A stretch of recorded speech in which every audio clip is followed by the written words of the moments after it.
മെഹറുബാ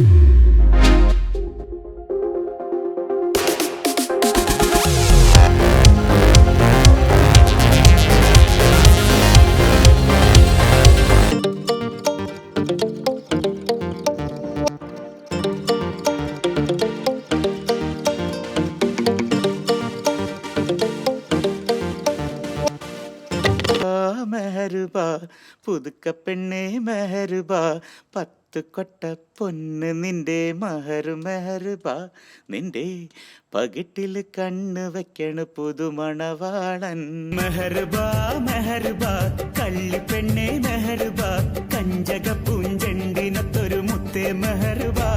എന്റെ ലൈഫ് എന്റെ ഫാമിലിയിൽ ഞാൻ വീട്ടിൽ ഏറ്റവും കഷ്ടപ്പെട്ട ഒരു വ്യക്തിയാണ്. ലാളനെയൊന്നുമില്ല. ഉമ്മ പറയും പോയി സാധനങ്ങൾ വാങ്ങിച്ചോണ്ടാ, മാർക്കറ്റിൽ പോയി മീൻ വാങ്ങിച്ചോണ്ടാ.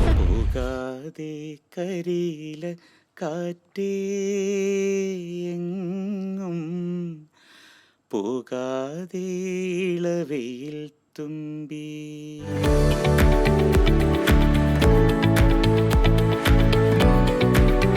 ഒരുപാട് ഹിറ്റ് പാട്ടുകൾ നമുക്ക് സമ്മാനിച്ച നമ്മുടെ എല്ലാം പ്രിയങ്കരനായ അഫ്സലക്കയാണ് ഇന്നത്തെ നമ്മുടെ അതിഥിയായിട്ട് എത്തിയിരിക്കുന്നത്. നമുക്ക് അഫ്സലക്കനെ പരിചയപ്പെടാം. ഹലോ അഫ്സലക്ക, ഹലോ, എന്തൊക്കെയുണ്ട് പുതിയ നന്നായിട്ട് പോകുന്നു, സുഖമായിട്ട് പോകുന്നു. ഇപ്പൊ എന്താ പുതിയ പ്രൊജക്ട്സ് ഇങ്ങനെ റെക്കോർഡിങ്സ് നോർമലി നമ്മളിപ്പോ സിനിമകൾ കുറവാണ്, പക്ഷെ ആൽബംസ് ആയിട്ടും മറ്റുള്ള ഡിവോഷണൽ വർക്കുകളൊക്കെ ആയിട്ടൊക്കെ അങ്ങനെ പോകുന്നുണ്ട്. പിന്നെ ഷോസ് ആണ് കൂടുതൽ കൂടുതലായിട്ട് ചെയ്യുന്നത്. ഇപ്പൊ പല സ്ഥലത്തും എബ്രോഡ് ആണെങ്കിലും ഇപ്പൊ നമ്മുടെ നാട്ടിലും കുറെ ഷോസ് ചെയ്യുന്നുണ്ട്. പിന്നെ ഇന്റർ സ്റ്റേറ്റ് ഇങ്ങനെ പല ചെന്നൈ, ബാംഗ്ലൂർ അങ്ങനെയൊക്കെയുള്ള ഷോസ്. പക്ഷെ മലയാളികളുള്ള എല്ലാ സ്ഥലങ്ങളും പോകേണ്ടി വരും. അഫ്സൽഖാനെ കുറിച്ച് പറയുമ്പോൾ എനിക്ക് തോന്നുന്നു എല്ലാവർക്കും അറിയാവുന്ന കാര്യം തന്നെയാണ്. പക്ഷെ കുറച്ച് പേർക്കെങ്കിലും അറിയാൻ വേണ്ടിയിട്ട് നമുക്ക് ഫാമിലിനെ കുറിച്ച് പറയാം. ഒരു വലിയൊരു മ്യൂസിക്കൽ ഫാമിലി. ഞാൻ എല്ലാവർക്കും അറിയാവുന്നതാണ്. ഫാദർ ഒരു മ്യൂസിഷ്യൻ ആയിരുന്നു. ഫാദറിന്റെ ആ ഒരു കെയർ ഓഫിലാണ് ഞങ്ങൾ ബ്രദേഴ്സ് എല്ലാവരും മ്യൂസിഷ്യൻസ് ആയിട്ട് വന്നത്. ഷക്കീർക്കയാണ് നമ്മുടെ പ്രൊഫഷണലി മ്യൂസിഷ്യനായിട്ട് എല്ലാവരും അറിയപ്പെട്ടത്. പിന്നെ അതിനുശേഷം ഞങ്ങളൊക്കെ പുള്ളിയുടെ ഒരു തണലിൽ നമ്മളൊക്കെ കയറി വന്ന് ഇപ്പൊ സജീവമായിട്ട് അൻസാർക്കയും ഞാനും ഒക്കെ ഉണ്ടായിരുന്നു. ഗോൾഡ് മെഡലിസ്റ്റ് അല്ലേ? മറ്റേ നമ്മുടെ ആദ്യത്തെ റിയാലിറ്റി ദൂരദർശൻ കണ്ടക്ട് ചെയ്ത ഫസ്റ്റ് റിയാലിറ്റി ഷോ ഉണ്ട്, ഹംസധ്വനി എന്ന് പറഞ്ഞിട്ട്. അതിൽ ഗോൾഡ് മെഡൽ.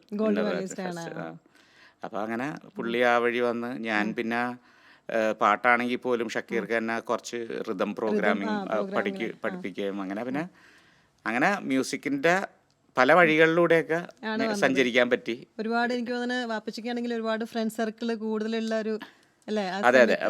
വാപ്ചിയുടെ വാപ്ചി കുറെ 44 കാലം തൊട്ട് തന്നെ കൊച്ചിയിലെ ഇക്ബാൽ മ്യൂസിക് ക്ലബ് എന്ന് പറഞ്ഞിട്ട് അന്ന് മുതലേ മ്യൂസിക്കായിട്ട് തന്നെ ഒരു റിലേറ്റഡ് ആണ്.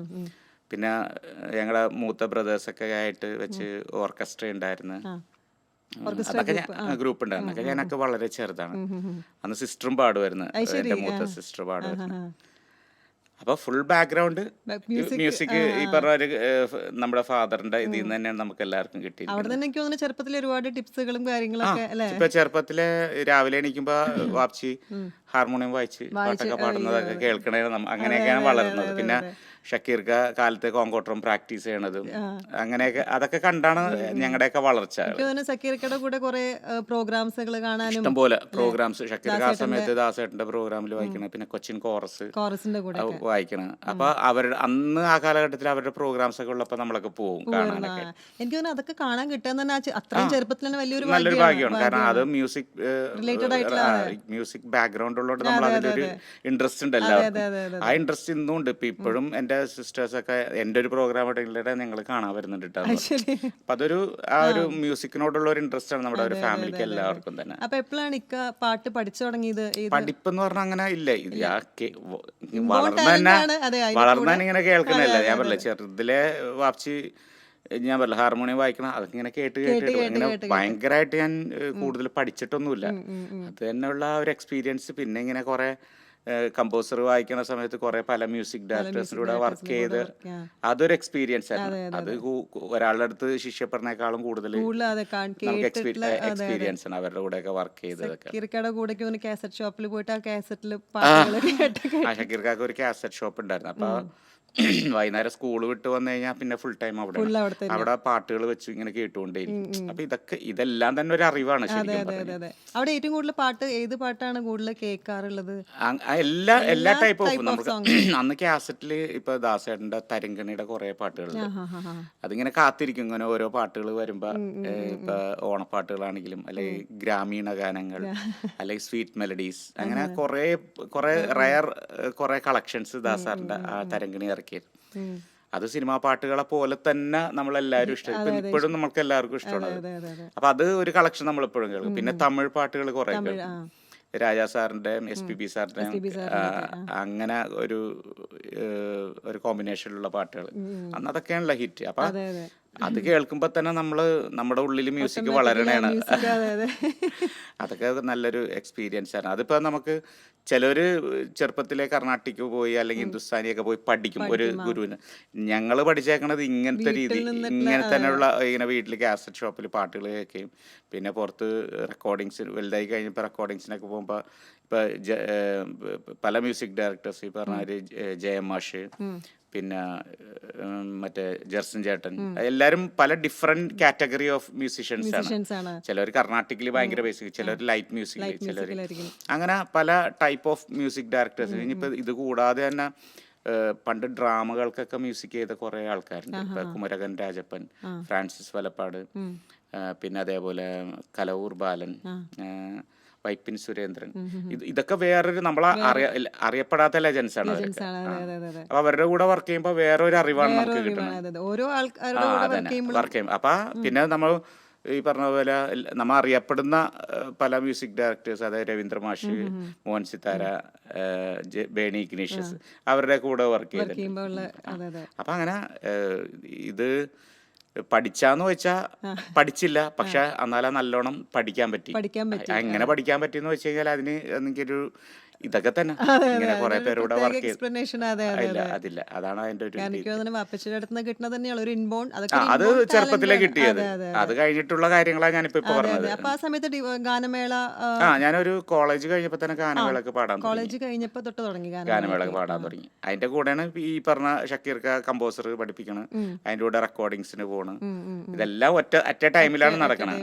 അപ്പൊ അത് ഫുൾ ടൈം മ്യൂസിക് ആയിട്ട് ഗാനമേളയ്ക്ക് പോകുമ്പോ ലെജൻസിന്റെ കൂടെ പാടാൻ ആ സമയത്ത് ചിത്ര ചേച്ചിയുടെ കൂടെ പാടും. ചിത്ര ചേച്ചിയുടെ കൂടെ ഫസ്റ്റ് ടൈം സ്റ്റേജിൽ എനിക്ക് 19 വയസ്സുള്ളപ്പോ തൊട്ട് ഞാൻ പാടുന്നുണ്ട്. അത് കാരണം ഷക്കീർക്കാണ്. കാരണം ഷക്കീർക്കാണ് അന്ന് ഓർക്കസ്ട്ര ചെയ്യണത് അവർക്കൊക്കെ വേണ്ടി. അപ്പൊ ഷക്കീർക്ക് പറയും അനിയൻ പാടും, അവന് ജെർസൻ ചേട്ടനുണ്ട്, ഇവരൊക്കെയാണ് അന്ന് ഓർക്കസ്ട്ര, ചിത്ര ചേച്ചിയുടെ ഓർക്കസ്ട്ര ചെയ്യണത്. ചിത്ര ചേച്ചിനെ ഫസ്റ്റ് കാണും എവിടെ വെച്ചിട്ടാ കണ്ടത്? അതെനിക്ക് തോന്നുന്നു 93-ല് ഫൈനാൻസ് ഹോളിലൊരു പ്രോഗ്രാം ഉണ്ടായി. 92-ലാണ് ആദ്യം SPB സാർ ഇവിടെ എറണാകുളത്ത് വന്നൊരു പ്രോഗ്രാം. അന്ന് ജെർസൻ ചേട്ടനായിരുന്നു ഓർക്കസ്ട്ര. 92-ല് അന്ന് SPB സാറും ചിത്ര ചേച്ചിയും മാർക്കോസ് ചേട്ടനും ആയിരുന്നു ലീഡിങ് സിംഗർ. അപ്പൊ ഞാനൊക്കെ കോറസ് പാടാനുണ്ടായിരുന്നു ആ ഗ്രൂപ്പിൽ. അപ്പൊ അന്നാണ് ഫസ്റ്റ് ചിത്ര ചേച്ചിനെ കാണുന്നത്. പിന്നെ 93-ല് ചേച്ചിയുടെ ഒരു പ്രോഗ്രാം ഫൈനാൻസ് ഹോളിൽ ഉണ്ടായി. കൊച്ചിയില് വേറൊരു പ്രോഗ്രാം ഉണ്ടായി. അതിലൊക്കെ പിന്നെ ഞാനാണ് പാടിയിരുന്നത്. കൂടെ തമിഴ് സോങ്സ് പാടിയിരുന്നത്. അപ്പൊ അന്ന് തൊട്ട് ചേച്ചിയായിട്ടുള്ള റിലേഷൻ ഉണ്ട്. ഇപ്പോഴും ഇപ്പൊ ഈ അടുത്ത് വരെ പാടിക്കൊണ്ടിരിക്കുന്നുണ്ട്. ഇപ്പോഴും പാടുന്നുണ്ട് ചേച്ചി, പാടിക്കൊണ്ടിരിക്കും. ഗാനമേള മാത്രമേ ഉള്ളൂ, റെക്കോർഡിങ്ങിന് പാടാറില്ല. ഇല്ല. സിനിമയിൽ പാടുന്നതിന് മുമ്പ് ഇപ്പൊ ഞാനിപ്പോ കമ്പോസറാണ്, സ്റ്റുഡിയോ ആയിട്ട് ബന്ധപ്പെട്ട് ഞാൻ വർക്ക് ചെയ്യണത്. അപ്പൊ സ്റ്റുഡിയോയില് കമ്പോസർ വായിക്കണ സമയത്ത് തന്നെ ചില വർക്കുകൾക്ക് കോറസ് പാടാനുണ്ടാവും. അപ്പൊ ഇപ്പൊ ഒരു അയ്യപ്പ ഭക്തിയാനാണെങ്കിൽ ഇപ്പൊ ഞാൻ കമ്പോസർ 2 ദിവസം വായിച്ചു കഴിഞ്ഞിട്ട് വൈകുന്നേരം ആകുമ്പോൾ കോറസ് എടുക്കാൻ വേറെ സിംഗേഴ്സ് ഒക്കെ വരും, കോറസ് പാടാൻ. ഇപ്പൊ നമ്മുടെ കുറെ സുഹൃത്തുക്കളൊക്കെ ഉണ്ടാവും. അപ്പൊ അവരുടെ കൂടെ ഞാനും കൂടും പാടാൻ വേണ്ടി, റെക്കോർഡിങ്സ് പാടാൻ വേണ്ടി, കോറസ് പാടാൻ വേണ്ടി. റെക്കോർഡിങ്ങിന് ഓൾറെഡി ഞാൻ കമ്പോസർ വായിച്ചിട്ടുണ്ടാവും അതില്. അങ്ങനെയാണ് കോറസ് പാടിയാണ് പിന്നെ വോക്കൽസ് വരുന്നത് എൻ്റെ. പിന്നെ 96-ല് ചേതന സ്റ്റുഡിയോയില് റെക്കോർഡിങ്ങിന് ഇതേപോലെ കമ്പോസർ പ്ലേ ചെയ്യാൻ പോയപ്പോഴാണ് അവിടെ ഞാൻ കമ്പോസറൊക്കെ ചെയ്ത് കഴിഞ്ഞപ്പോൾ അവിടുത്തെ റെക്കോർഡിസ്റ്റ് അന്ന് ഫ്രാൻസിസ് ആയിരുന്നു. Francis sir KT Francis. പുള്ളി പറഞ്ഞ അഫ്സൽ, അപ്പോൾ ഞാൻ ഗാനമേളക്ക് പോണതും എല്ലാവർക്കും അറിയാവുന്നതാണ്. അപ്പോൾ അഫ്സൽ SPBയുടെ പാട്ടൊക്കെ പറഞ്ഞോളൂ, ഇപ്പോൾ ഇതിൽ ഈ പാട്ട് അഫ്സൽ പാടിയത് നന്നായിരിക്കും എന്ന് പറഞ്ഞിട്ട് അങ്ങനെയാണ് ഞാൻ ഹാർട്ട് ബീറ്റ്സ് എന്ന് പറഞ്ഞൊരു പടമല്ല, ഗോസ്പൽ ബാൻഡ് ഉണ്ട്, ഡിവോഷണൽ ബാൻഡ്, അവരുടെ ബാൻഡിലെ ഒരു സോങ് ഞാൻ പാടും. അങ്ങനെയാണ് ഫസ്റ്റ് എൻ്റെ വോക്കൽ ഒരു സോളോ റെക്കോർഡ് ചെയ്യുന്നത് 96-ല്. പിന്നെ അതിന് ശേഷം മോഹൻ സിത്താര സാറിന്റെ അത് പിന്നെ ഫിലിം വന്നത് 2000-ലാണ്, പിന്നെ 4 വർഷം കഴിഞ്ഞിട്ടാണ് വന്നത്. അപ്പൊ ഞാൻ പറഞ്ഞില്ല, അതിലൊന്നും വലിയ കാര്യമൊന്നുമില്ല. ഇടക്ക് കോറസ് പാടണം, ഇടക്ക് ട്രാക്ക് പാടണം, ഇടക്ക് എന്തെങ്കിലും ഒരു 4 വരി എന്തെങ്കിലും പോർഷൻ പാടണം, അങ്ങനെയൊക്കെ ഉണ്ടായിരുന്നുള്ളൂ. അത് ഈ പറഞ്ഞവര് അന്നൊന്നും ഈ പറഞ്ഞ പോലെ സിനിമയിൽ പാടണം ആഗ്രഹങ്ങൾ അങ്ങനെ വലുതായിട്ട് ഇങ്ങനെ ഉള്ളിൽ കൊണ്ട് നടന്നിട്ടൊന്നുമില്ല. ഞാൻ അവസരങ്ങൾ കിട്ടണ നന്നായിട്ട് അത് ചെയ്യുമായിരുന്നു എന്നുള്ളതാണ്. കാരണം ഫുൾ ടൈം മ്യൂസിക്കിലാണ്. അപ്പൊ വീട്ടിൽ കുറവാണ് ശരിക്കും പറഞ്ഞ. കാലത്തെ 9 മണിക്ക് സ്റ്റുഡിയോയിൽ വന്നു കഴിഞ്ഞാൽ ഫുൾ ടൈം സ്റ്റുഡിയോ തന്നെ. അത് ഇങ്ങനെ ഡെയിലി റെക്കോർഡിങ്സ് ആയപ്പോൾ ശരിക്കും പറഞ്ഞ മാസം ഫുൾ ഡേ 30 ദിവസം റെക്കോർഡിങ്. ഒരു ജോലിക്ക് പോണ പോലെ തന്നെയാണ് അത്. ജോലിക്ക് പോകുന്ന ആൾക്കാർക്ക് ശനി ഞായറും ഒഴിവുണ്ടാവും. ഇത് അതുമില്ല നമുക്ക്. കാരണം ചിലപ്പോൾ ശനിയാഴ്ച വരെ റെക്കോർഡിങ് ആയിട്ട് ഞായറാഴ്ച വല്ല പ്രോഗ്രാം ഉണ്ടാവും. അങ്ങനെയൊക്കെ ഫുൾ ടൈം ഇതിൽ തന്നെയാണ്. അപ്പം അതുകൊണ്ട് അവസരങ്ങൾക്കൊരു ബുദ്ധിമുട്ടുണ്ടായില്ല. ഏതെങ്കിലും വിധേന എന്തെങ്കിലുമൊക്കെ ഉണ്ടാവും.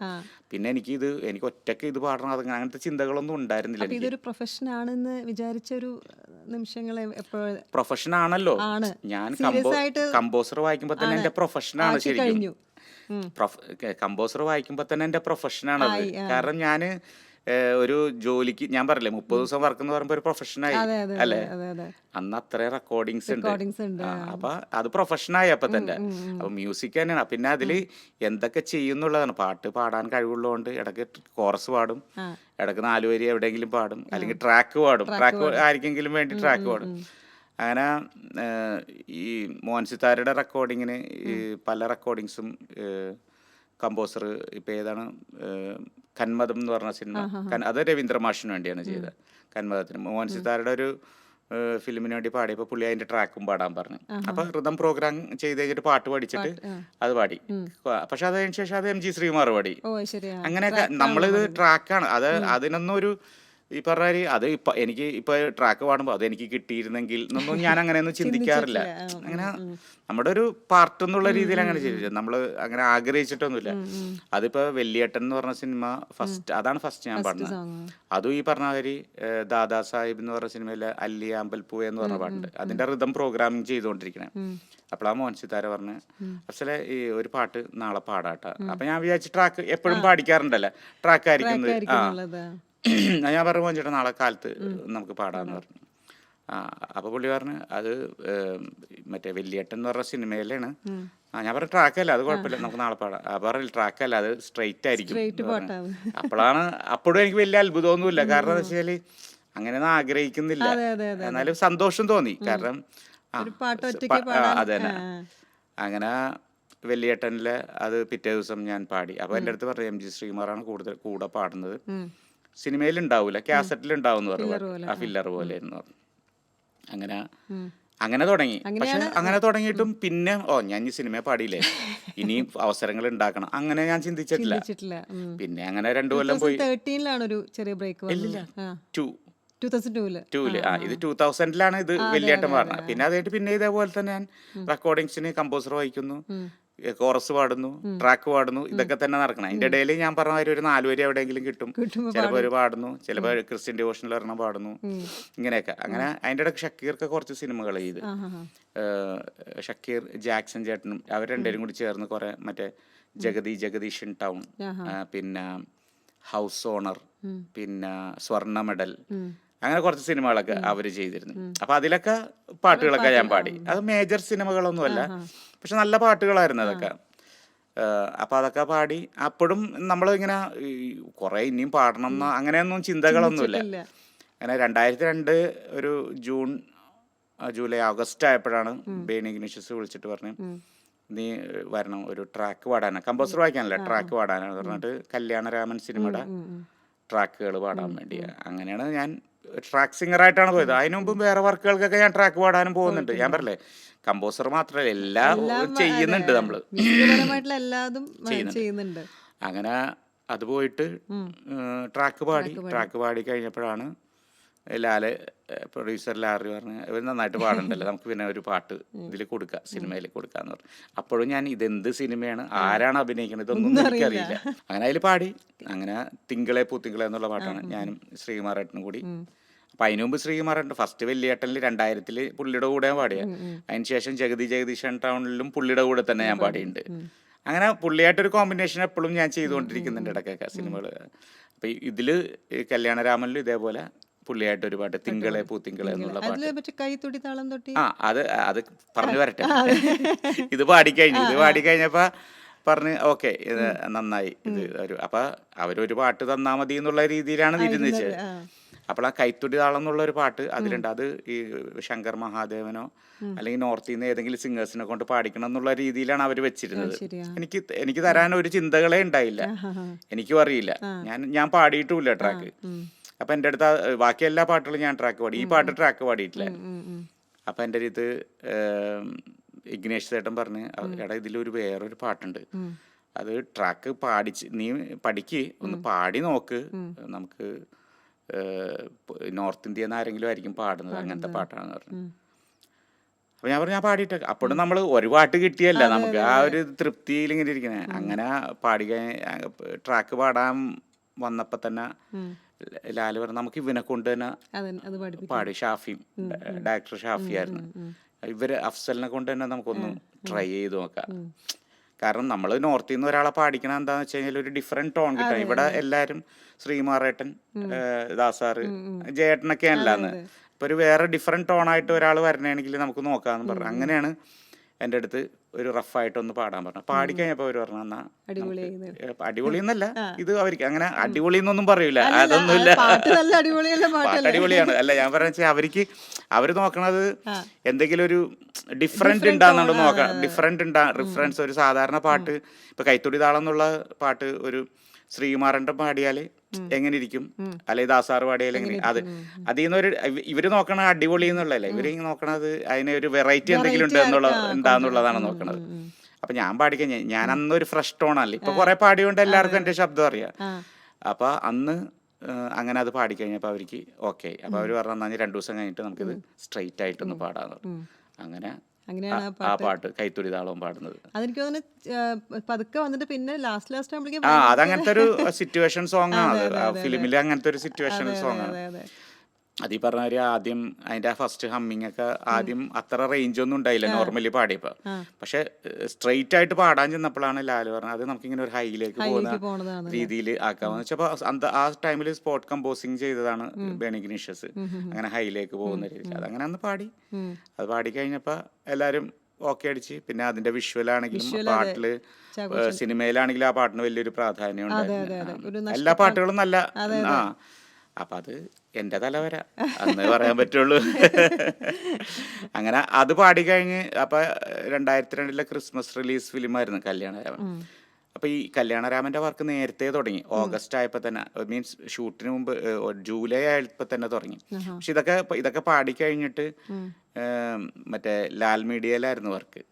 അപ്പൊ ആ സമയത്ത് കമൽ സാറും ഇങ്ങനെ ലാൽ മീഡിയയിൽ വന്നു ജസ്റ്റ്. അപ്പൊ അന്ന് നമ്മളുടെ വർക്കും പുള്ളി തുടങ്ങണാണ് ആ സമയത്ത്. അപ്പൊ ലാലേട്ടനും ഒക്കെ പറഞ്ഞിങ്ങനെ നമ്മുടെ ഫിലിമിൽ ഒരു പുതിയ പയ്യൻ പാടിയിട്ടുണ്ട് ഇങ്ങനെ കൈത്തൊടി താളം കേൾപ്പിച്ചു കൊടുത്തു. അങ്ങനെ കമൽ സാർ പറഞ്ഞ് ഇയാളെ കൊണ്ട് നമുക്ക് പാടിക്കാം. അങ്ങനെ അപ്പൊ നമ്മള് മോഹൻ സിത്താര, അപ്പൊ മോഹൻ സിത്താരൊക്കെ എന്നെ അറിയാം, കാരണം ഞാൻ പുള്ളിയുടെ കൂടെ കമ്പോസർ വായിക്കണ. പുള്ളി വെള്ളിയേട്ടലിൽ എന്നെ പാടിപ്പിച്ചു കഴിഞ്ഞ് പിന്നെ സുന്ദരപുരുഷൻ എന്ന് പറഞ്ഞ സിനിമ അതിലേയും പാടിച്ചിട്ടുണ്ടായിരുന്നു. അതും ഫിലിമിൽ ഉണ്ടായില്ല പാട്ട്. അങ്ങനെ അപ്പൊ പിന്നെ രാക്ഷസിയും ഇതേപോലെ ഞാനും ഫ്രാങ്കോയും കൂടി ഡുവറ്റായിട്ട് പാടി. അപ്പൊ വൻ ഹിറ്റായി. അപ്പൊ ആ ഒരു രണ്ട് ഫിലിമും 2002 ക്രിസ്മസ് റിലീസ് ഫിലിമായിരുന്നു. അപ്പൊ അന്ന് റിലീസ് ചെയ്ത 2 ബിഗ് ബഡ്ജറ്റ് സിനിമയില് എനിക്ക് 3 പാട്ട് ആയിട്ടാണ് ഞാൻ എൻ്റെ ഒരു ടേക്ക് ഓഫ് എന്ന് പറയാം സിനിമയിലേക്കുള്ള.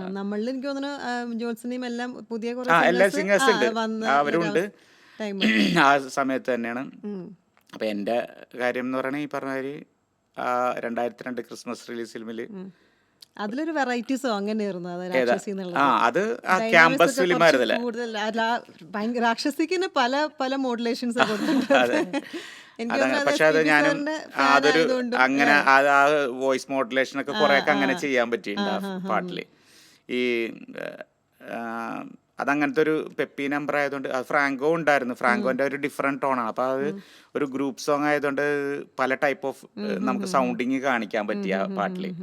അതും വൻ ഹിറ്റായിരുന്നു വൻ ശരിക്കും. ഹിറ്റ്. ആ ആ സമയത്ത് കല്യാണരാമനിലെ പാട്ടുകളും നല്ലതാണെങ്കിൽ പോലും ആൾക്കാർ കൂടുതൽ ഏറ്റെടുത്തത് ഈ ഇത് പാട്ടായിരുന്നു, രാക്ഷസി. അതെ അതെ. രാക്ഷസിയായിരുന്നു എനിക്ക് ഏറ്റവും. തോന്നുന്നു ഒരു കോളേജ് ആ ക്യാമ്പസ് കൂടെ പക്ഷേ ഉള്ള കല്യാണരാമനിലെ പാട്ടുകൾ ഗ്രാജുവലി ആയിരുന്നു. ഇപ്പോഴാണ് ആ പാട്ടുകൾക്ക് ഇപ്പോഴും കൂടുതൽ, ഇപ്പോഴും ആ പാട്ടിന് ലിസണേഴ്സ് ഉള്ളത്. ഉള്ളത് അതെ അതെ അതെ. കല്യാണരാമനിലെ പാട്ടുകൾക്കാണ്. മറ്റേത് ഇപ്പോഴും ഞാനെന്നുള്ളൊരു പാട്ട് പാടിയേക്കണോണ്ട് ചിലപ്പോൾ ഓഡിയൻസ് ചോദിക്കും. അല്ല, പക്ഷെ എനിക്ക് തോന്നുന്നു ആ പാട്ട് എല്ലാവർക്കും അങ്ങനെ പാടാനും പറ്റില്ല. കാരണം ഇക്ക ആ രാക്ഷസിക്ക് കൊടുത്തിട്ടുള്ള ആ ആ ഒരു അല്ല അത് അങ്ങനെ ഒരു ഭയങ്കര ഒരു അത് രസമുള്ളൊരു സംഭവമാണത്. സിറ്റുവേഷന് വേണ്ടിയുള്ള ആ ഒരു ഹാ ഹാ ഇതാണല്ല. ഹാ. അപ്പൊ അതങ്ങനെ പറഞ്ഞ് മോൻസിത്താര അങ്ങനെ പറഞ്ഞു, അങ്ങനെ ഇതാണ് സിറ്റുവേഷൻ, ഒരു ക്യാമ്പസിൽ ഉള്ള ഒരു സിറ്റുവേഷനാണ്. അപ്പൊ അതനുസരിച്ച് നിങ്ങൾക്ക് എത്ര ഫ്രീക്ക് ഔട്ട് ചെയ്ത് വേണമെങ്കിലും പാടാൻ പറ്റും.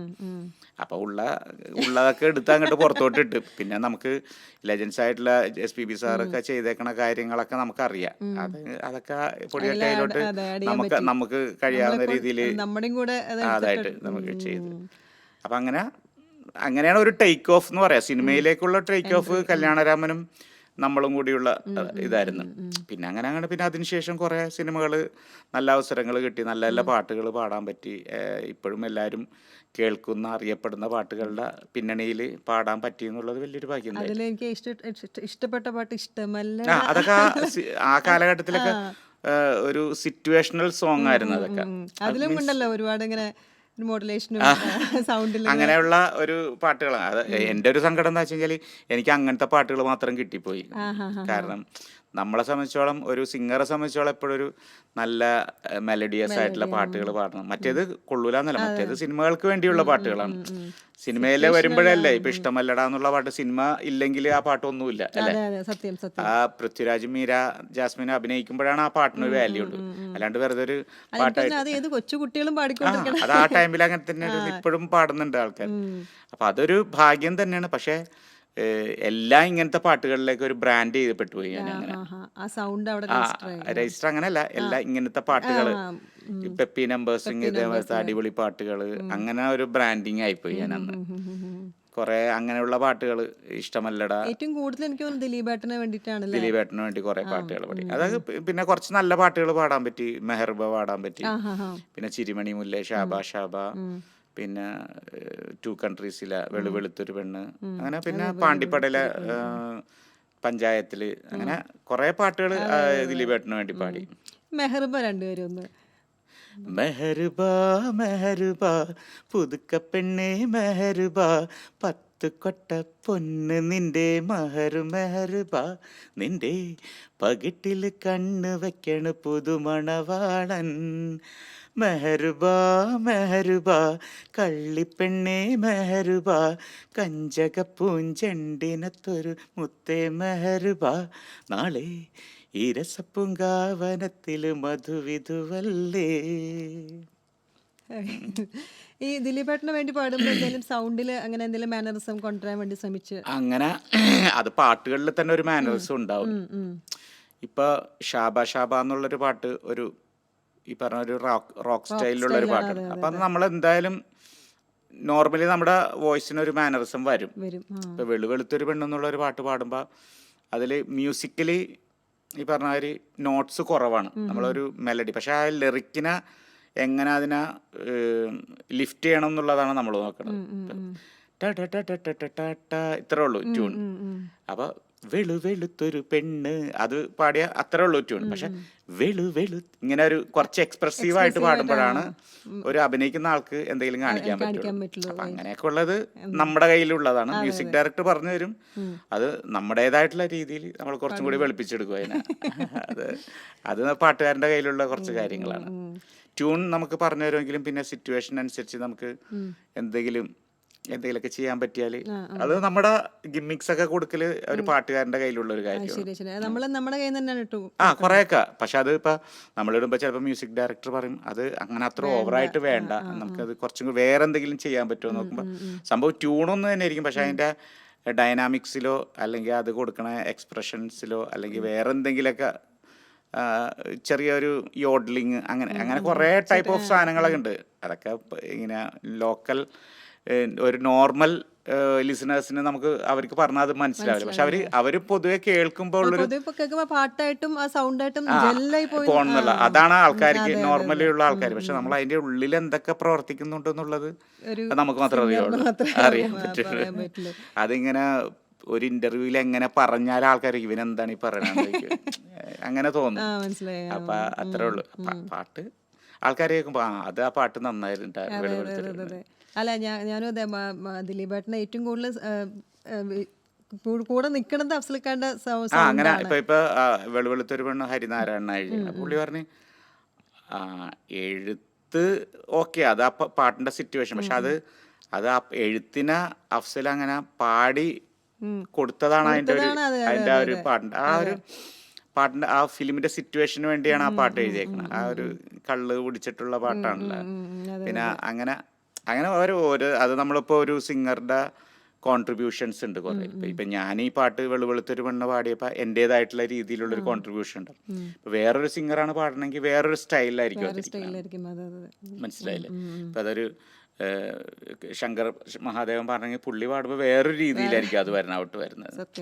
അപ്പൊ അതെങ്ങനെ പറഞ്ഞറിയിക്കണം എന്നുള്ളത് നമുക്ക് പറഞ്ഞാല് ചിലപ്പോൾ ആൾക്കാർക്ക് അതെങ്ങനെ മനസ്സിലാവില്ല. അപ്പൊ ഇത്രേ ഉള്ളൂ അതിന്റെ കാര്യം. പാടി ആൾക്കാർക്ക് ഇഷ്ടപ്പെട്ടു, അത്രേ ഉള്ളൂ.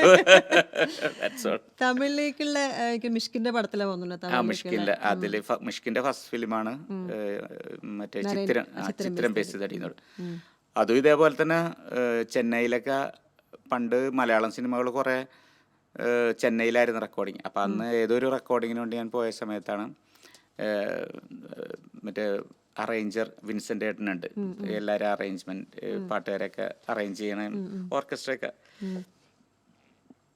അപ്പോൾ വിൻസെൻ്റ് ഏട്ടനാണ് പെട്ടെന്ന് വിളിച്ചിട്ട് പറഞ്ഞ അഫ്സലായിരുന്നു ഒരു തമിഴ് ഫിലിമുണ്ട്, ഒരു പുതിയൊരാളുടെ സിനിമയാണ്, ഒരു പാട്ടുണ്ട് അന്ന് പോയി പാടെന്ന് പറഞ്ഞു. അങ്ങനെ ഏതൊരു പാട്ട് ഞാൻ പാടിയിട്ട് പിറ്റേ ദിവസം രാവിലെ എനിക്ക് തോന്നുന്നു 11 മണിക്കൊറ്റ ഫ്ലൈറ്റാണ്. അങ്ങനെ ഏർലി മോർണിംഗ് പോയിട്ട് പാടിയ പാട്ടാണ് മഴ പുതുമഴ എന്നുള്ള പാട്ട്. അത് സുന്ദർ സി ബാബു ആണ് മ്യൂസിക് ഡയറക്ടർ. ലിറിക്സ് എഴുതിയേക്കണ മിഷ്കിൻ തന്നെയാണ് എഴുതിയേക്കുന്നത്. പക്ഷെ അത് യൂട്യൂബിൽ വൈരമുത്തു എന്നാണ് എഴുതിയത്, പക്ഷെ അത് തെറ്റാണ്. ഒറിജിനലി മിഷ്കിൻ തന്നെ എഴുതിയ പാട്ടാണ്. സുന്ദർ പടം വൻ ഹിറ്റായിരുന്നു. പക്ഷെ അതിലെ ആ ഒരു ഗാനാപ്പാട്ടെന്ന് പറയും, ആ നാടൻ പാട്ടാണ് ഭയങ്കര. വാളമീനുക്കും വിളങ്കമീനുക്കും കല്യാണം എന്നുള്ള പാട്ടാണ് ഭയങ്കര ഹിറ്റായത്. ഈ പാട്ടും അന്ന് റേഡിയോയിലൊക്കെ ചാർട്ട് ലിസ്റ്റിൽ ഫസ്റ്റ് ഒക്കെ വന്നിരുന്നു. അങ്ങനെയൊക്കെ ഉള്ളൊരു ഭാഗ്യം ഉണ്ടായി. പിന്നീട് പക്ഷെ നമ്മൾ ഫുൾ ടൈം കൊച്ചിയിലായതുകൊണ്ട് പിന്നെ അത് ഫോളോ അപ്പ് ചെയ്ത് തമിഴിൽ നോക്കാനൊന്നും പറ്റിയില്ല. അപ്പൊ ശരിക്കും പറഞ്ഞാൽ ആ പടം മാത്രമേ ഞാൻ പാടിയിട്ടുള്ളൂ തമിഴിൽ, വേറെ പടങ്ങളൊന്നും പാടിയിട്ടില്ല. പക്ഷെ നല്ല പാട്ടാണ്, എല്ലാവർക്കും അറിയാവുന്ന പാട്ടാണ്. തമിഴ് ഓഡിയൻസിന്റെ അടുത്ത് ഇന്ന പാട്ട് കേട്ടിട്ടുണ്ടാന്ന് വെച്ചാൽ അവർക്ക് അറിയാം. പടം നല്ല ഹിറ്റുമായി. പക്ഷെ പടത്തിലും ഈ പറഞ്ഞ ഈ പാട്ട് ഇല്ല, പാട്ടൊരു ചെറിയൊരു പോർഷൻ മാത്രമേ ഉള്ളൂ. ഫസ്റ്റ് ഫിലിം നരേന്റെയും ഫസ്റ്റ് ഫിലിമാണ്, നരന്റെ ഫസ്റ്റ് ഫിലിമാണ്. അങ്ങനെ അപ്പൊ അങ്ങനെ ഒരു എൻട്രി ഉണ്ടായിരുന്നു. പിന്നെ തമിഴ് ഈ പറഞ്ഞ ഒരു ഷോസിലൊക്കെ ഞാൻ പിന്നെ SPB സാറിന്റെ പാട്ടുകളാണ് കൂടുതലും പാടുന്നത്. അപ്പൊ അതും സാറിന്റെ കൂടെ അങ്ങനെ വലിയ അനുഭവങ്ങളൊന്നും എനിക്ക് ഉണ്ടായിട്ടില്ല. പക്ഷെ ഒരു ദിവസം ഇവിടെ കൊച്ചിയിൽ ഒരു പ്രോഗ്രാമിന് വന്നപ്പോ പുള്ളി പ്രോഗ്രാം കഴിഞ്ഞിട്ട് ഒരു ദിവസം ഞങ്ങള് ഒരു നൈറ്റ് ഫുൾ ഇങ്ങനെ ഇരുന്നുണ്ട്. അത് പക്ഷേ പാട്ടുകളെ കുറിച്ചാണെന്ന് വെച്ച് കഴിഞ്ഞാൽ പുള്ളി ഒരു മുഹമ്മദ് റഫി ഫാനാണ്. അപ്പോൾ നമ്മൾ കൂടുതൽ സംസാരിച്ച അതിനെ കുറിച്ചായിരുന്നു. അന്ന് കുറെ റഫി സാഹിബിന്റെ പാട്ടുകൾ പാടി പുള്ളി കുറെ പാട്ടുകൾ പാടി കേൾപ്പിച്ചു അന്ന്. അപ്പൊ അതൊരു വലിയൊരു മറക്കാനാവാത്തൊരു ദിവസമായിരുന്നു എനിക്ക്. അന്ന് എനിക്ക് ഫീൽ ചെയ്തെന്ന് വെച്ച് കഴിഞ്ഞാൽ സാറ് വലിയൊരു ലെജൻഡ് ആയിട്ടുള്ള സിംഗർ, പക്ഷെ പുള്ളി പുള്ളി ഞാനൊക്കെ റഫി സാബിൻ്റെ ആരാധകരുടെ ഒരു ലൈനപ്പിൽ നിന്ന് സംസാരിച്ച മാതിരിയാണ് എനിക്ക് തോന്നിയത് അന്ന്. പുള്ളി വലിയ സിംഗറാണ്, പുള്ളിയുടെ കുറേ കാര്യങ്ങൾ പറയാനുണ്ട്, പക്ഷെ അതൊന്നുമല്ല അവിടെ മെയിൻ. പുള്ളി റഫി സാബിൻ്റെ കാര്യങ്ങൾ നമ്മളതാണ് ചർച്ച ചെയ്തുകൊണ്ടിരുന്നത്. അത് നല്ലൊരു ഇതായിരുന്നു. പക്ഷെ ഞാൻ അതിൻ്റെ ഇടയിൽ കൂടി സാറിൻ്റെ പാട്ടുകളെ കുറിച്ചും ഒക്കെ സംസാരിച്ച്. പക്ഷെ അത് നല്ലൊരു ദിവസമായിട്ട് എനിക്ക് ലൈഫിൽ മറക്കാൻ പറ്റാത്തൊരു ദിവസമാണ്. പിന്നെ ഇടയ്ക്കൊക്കെ പല ഷോസിലും വെച്ച് ഇങ്ങനെ കാണാറുണ്ട്. പക്ഷെ എങ്കിലും കുറെ കൂടി അദ്ദേഹത്തിൻ്റെ കൂടെ ഇടപഴകണം എന്നൊക്കെ ഭയങ്കരമായിട്ട് ആഗ്രഹിച്ചിട്ടുണ്ട്. പക്ഷെ അതിന് സമയത്തില്ല, പുള്ളി നേരത്തെ പോയി കളഞ്ഞു. അതെ, ഗാനമേളകള് അധികം ദുബായ്, അബ്രോഡ്, അങ്ങനെ എല്ലാ സ്ഥലത്തും ഞാൻ പറയില്ല, നേരത്തെ പറഞ്ഞ മലയാളികളുള്ള സ്ഥലത്തൊക്കെ വിളിക്കുമ്പോൾ പോകേണ്ടി വരും നമ്മള്. എത്ര നാൾ വരെ വിളിക്കുന്നുള്ള മാത്രമേ ചോദ്യമുള്ളൂ. അല്ല, അവിടേക്ക് പോകുമ്പോ അധികം അടിച്ചുപൊളിയുള്ള പാട്ടുകളല്ലേ എല്ലാം വേണം ആൾക്കാർക്ക്. ഇപ്പൊ നമ്മൾ കുറച്ച് പഴയ ആൾക്കാരും ഉണ്ടാവും, ഈ പറഞ്ഞ മാതിരി കുറെ നാളുകളായിട്ട് അവിടെ താമസിക്കുന്ന പ്രവാസികളുടെ ഒരു 60+ ആൾക്കാരൊക്കെ ഉണ്ട്. അവർക്കൊക്കെ ചിലപ്പോൾ 80s 90s പാട്ടുകൾ. അപ്പൊ അതും നമ്മൾ കൊടുക്കേണ്ടി വരും. പിന്നെ പുതിയ ജനറേഷൻ ഇപ്പൊ പഠിക്കാൻ പോകുന്ന പിള്ളേരുണ്ടാവും കുറെ, പിന്നെ വർക്ക് ചെയ്യുന്ന, അപ്പൊ എല്ലാ ജനറേഷൻസും ഉണ്ടാവും. അപ്പൊ അതിന് വേണ്ടി നമ്മൾ പ്രിപ്പയർ ചെയ്തിട്ട് പോകാന്നുള്ളതാണ്. കൂടുതലും ആൾക്കാർ ഇങ്ങനെ ഫാസ്റ്റ് നമ്പേഴ്സ് പൊതുവെ അത് ലേഡീസ് ക്രൗഡൊക്കെ കുറച്ചുകൂടെ ഫാസ്റ്റ് നമ്പേഴ്സിലോട്ട് വന്ന അങ്ങനെ എനിക്ക് തോന്നിയിട്ടൊന്നുമില്ല. കാരണം എല്ലാ ടൈപ്പ് ഓഫ് ഓഡിയൻസിന്, കാരണം വെച്ചാല് അത് ഒരു തെറ്റിദ്ധാരണയാണെന്ന് ഞാൻ പറയും. കാരണം വെച്ചാൽ ഈ ഫാസ്റ്റ് നമ്പേഴ്സ് എൻജോയ് ചെയ്യുന്ന ആൾക്കാർ വൈബ്രന്റ് ആയിരിക്കും, നമ്മൾ അവരെ മാത്രമേ കാണുള്ളൂ. നമ്മളിപ്പോ നോക്കുമ്പോ അവര് ഡാൻസ് കളിക്കുന്നു അല്ലേ, പക്ഷെ ഇത് മാറിയിട്ട് നമ്മൾ വേറെ സൈഡിലേക്ക് നോക്കുമ്പോ നല്ല മ്യൂസിക് കേൾക്കാൻ ഇരിക്കുന്ന കുറച്ച് ആൾക്കാർ അവിടെ ഉണ്ട്. അവരാരും ശ്രദ്ധിക്കൂല. ഞാൻ ശ്രദ്ധിക്കും, പക്ഷെ അപ്പൊ ശ്രദ്ധിക്കാത്തോണ്ടാണ് അത് പറഞ്ഞത്. അടിപൊളി അങ്ങനെയില്ല, എല്ലാം ഇങ്ങനെ ആൾക്കാർ ഡാൻസ് കളിക്കുന്നു. അതെ അതെ. പക്ഷെ ഇപ്പൊ എന്താ വെച്ചാല്, അപ്പൊ ഈ അടിപൊളി കളിക്കുന്നവര് ചിലപ്പോ ഡ്രിങ്ക്സ് കഴിച്ചിട്ടായിരിക്കും അവര് പരിപാടി പിറ്റേന്ന് വെച്ച് കഴിഞ്ഞാൽ കുഴപ്പമില്ലായിരുന്നു പരിപാടി, അന്ന് അവര് ഡ്രിങ്ക്സിന്റെ പുറത്തായിരിക്കും ഇതൊക്കെ ആഘോഷം. പക്ഷെ ഈ നല്ല കേൾക്കാൻ വന്ന ആൾക്കാരുണ്ടല്ലോ, അവര് പറയും കൊള്ളായിരുന്നു, പക്ഷെ അവര് ഫുള്ള് അടിപൊളി പാട്ടുകളാണ് പാടിയത്, നല്ല പാട്ടുകളൊന്നും പാടിയില്ല. അവർക്ക് ആ ഒരു വിഷമം ഉണ്ടാവും. അങ്ങനെ പല സംഭവങ്ങളും ഉണ്ടായിട്ടുണ്ട്. അപ്പൊ എല്ലാ ടൈപ്പ് ഓഫ് ക്രൗഡും എല്ലാ സ്റ്റേജിലും ഉണ്ടാവും. അപ്പൊ അത് ഒരു സിംഗർ എന്നുള്ള രീതിയിൽ അതെല്ലാം മനസ്സിലാക്കി പെർഫോം ചെയ്യാന്നുള്ളതാണ്. ഞാൻ അങ്ങനെ ചെയ്യുന്ന ആളാണ്, അല്ലാണ്ട് എല്ലാം അടിപൊളി പാടണമെന്നൊന്നും എനിക്ക് നിർബന്ധമില്ല. പെർഫോം ചെയ്യുമ്പോൾ എപ്പോഴും ആ ഒരു സ്റ്റേജിൽ പോസിറ്റീവ് അത് നമ്മൾ എല്ലാ പാട്ടുകളും ചെയ്യുന്നില്ല. നമ്മളിപ്പോ സോഷ്യൽ മീഡിയയിലും ഇതിലും ടിവിയിലൊക്കെ കാണിക്കുമ്പോ അങ്ങനെ കാണിക്കുള്ളൂ. നമ്മളൊരു അടിപൊളി പെർഫോം ചെയ്യുന്നത് അതിന്റെ ഒരു മോണ്ടാഷ് കാണിക്കുള്ളൂ അല്ലേ, അല്ലാണ്ട് ഒരു വെറുതെ നിന്ന് പറഞ്ഞത് അതിലൊരു രസമില്ല. അപ്പൊ അത് കാണുമ്പോ ആൾക്കാർക്ക് ഒരുമാതിരി 50% ആൾക്കാർക്ക് അത് വേണം.